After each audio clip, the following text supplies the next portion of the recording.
Accountability. So authorization by trusted individuals, systems, or processes are what's accountable for your organization. So you need to determine how do you want to provide some level of accountability around who is accessing. It could be who or what is accessing your systems.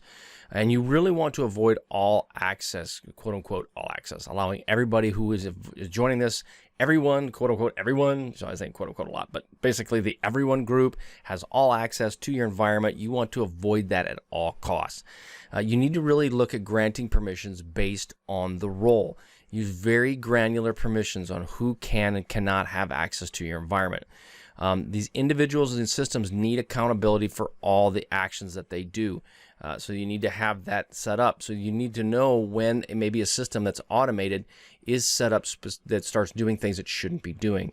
If you can if you can fingerprint that, I didn't know a foot had a good print. If you fingerprint that and what your systems can do to your environment, that will help provide you a level of understanding of what's going on within your environment. So if something's out of the ordinary, it's a great way to find out if there's a hacker or somebody within your organization doing something they shouldn't be doing.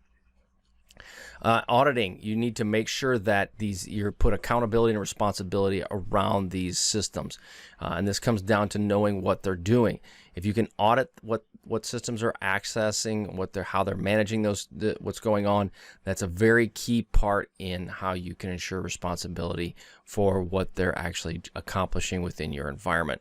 And so it's a really good piece to do around accountability. You also need to make sure access is granted on proven identities. So you can't just anybody can go in and set up an account and they're granted access. You need to have the way to prove they are who they say they are, or the service is who configured it, who set it up. One of the things I used to do as a red teamer is I would go and have an account. If there was not a good process in place, I would actually set up an account and no one would check on it. I'd have a service account and I could go and nobody would even know. And I'd just sit there 24/7 just chilling.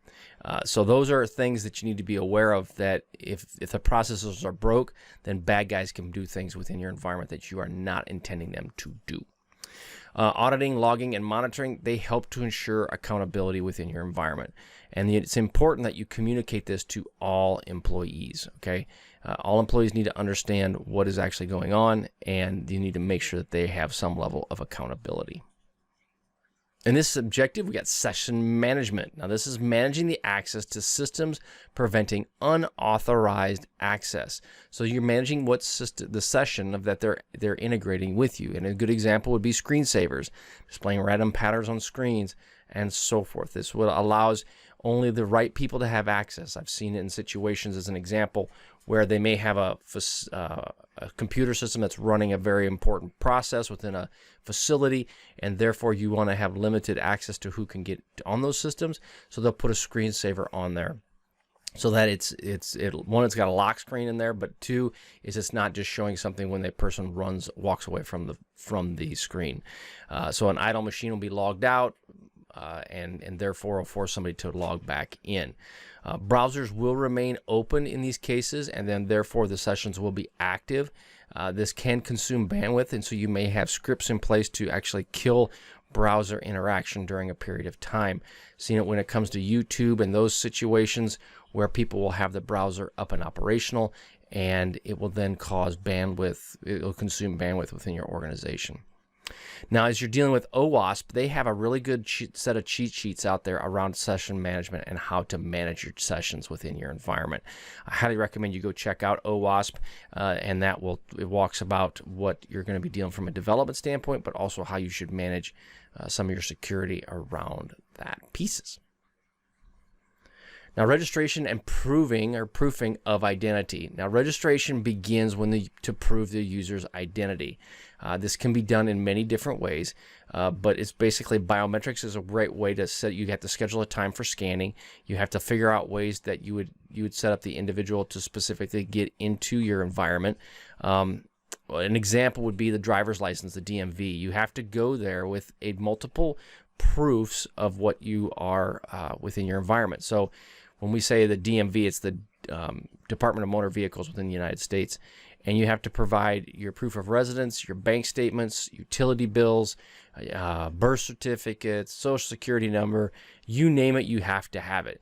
Another thing is a gold star verification, like in the case of our DMV. If I provide my passport, I can have a gold star put on the ID, which actually helps when you're going through security.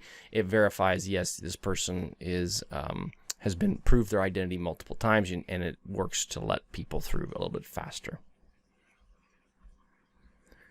Federated identity management. This is SSO integrated into the internet. This is basically around Facebook, Google, etc. They have these, and what it is that if you log in, you'll have XYZ at google.com with your password, and what it does is it allows you access into that environment with just by your credentials that you have as a Google user. There's also federated identity management. This is integrated with SAML. And this is the markup language that is put out there to allow you to integrate within the SSO environment. And these are for related and unrelated networks. If you're a member of this federation, the user matches allowing access. An example is you enter your Google and Facebook credentials to a site. This is all part of federated identity management.